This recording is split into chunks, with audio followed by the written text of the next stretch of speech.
how's it going, guys? This is the very first episode of Bballer ABC, and in following videos I'm going to show you how to either learn or improve every single aspect of basketball, in and off the court, shooting, dribbling, passing, mental toughness, and much more. But I don't want to spoil what's going to happen, so this is just the beginning. So without further ado, let's get to the action.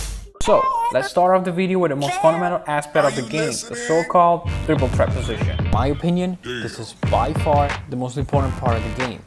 Always start in your strong hand, and from there move the ball in your opposite foot at the same time. It's also important to move the ball below your knees so that the defender can steal the ball away from you. To whoever I teach, I always say your legs must be in a squat-like position. Whether you're lefty or righty, the story is the same, it doesn't change. You can also start with the same side step if you feel like, sussing it up a little. This is the same position, but just filmed from the side. As you can see, I always tend to bounce the ball where my leg falls, as almost to protect it. This is actually a great tip that I learned from watching Michael Jordan's highlights, so recommend you to do it as well. Also, your heels should be lifted up just enough to make a coin squeeze through, so that your start can be explosive and quick. FYI, I didn't come up with a coin example myself, so all the credit goes to my first coach. I wonder if I figured it out, I don't know. So, if by any chance you're watching it, thank you, coach. I haven't heard from him in years. If he's alive, he must be really old now. Once more, this is filmed from the back. Always important to mention squat-like position. Start with that so you can be as reactive as possible. I chose to put some emphasis on this because trust me, it can go a long way in improving your offensive games.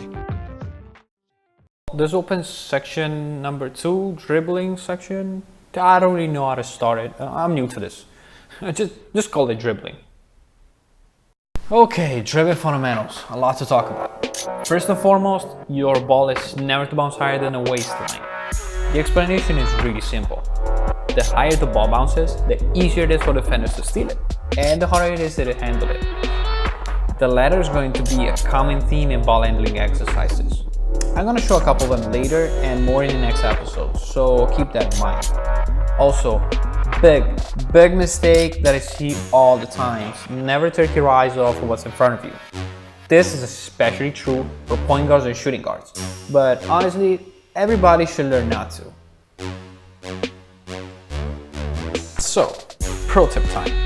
Use your fingertips while dribbling. That means better overall grip and better ball control. If you lay the ball on your palm, it's quite a no-no. You will feel the difference, trust me. Okay, next up is the basic front dribble. The simplest crossover move. Now, first major key alert. Dribble below your knees. If you do, the defender will always have a hard time trying to reach for it. Second, move on Bballer ABC's menu, the between the legs dribble. On this move, the key is to almost reach for your crotch with your hand, and as usual, don't forget to use your fingertips.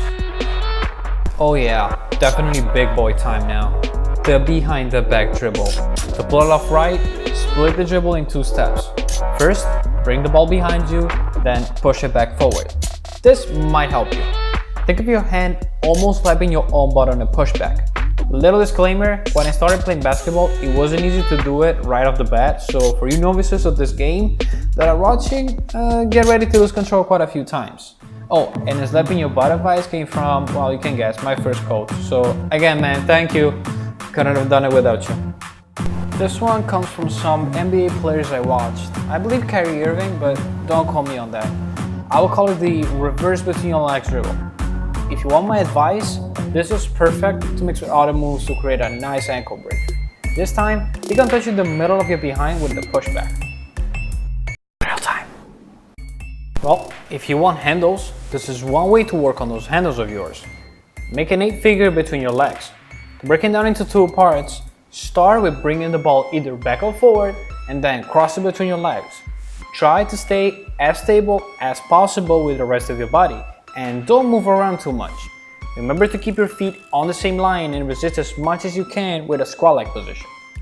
The real answer to this drill is to use your fingertips for better control and reactivity. In this first episode, there are just a couple of examples of handling drills. Now, I know a lot of them and there will definitely be a huge improvement for your skills, no matter what level. So they'll definitely make an appearance in the next episode, so you better stay up to date with the upcoming videos.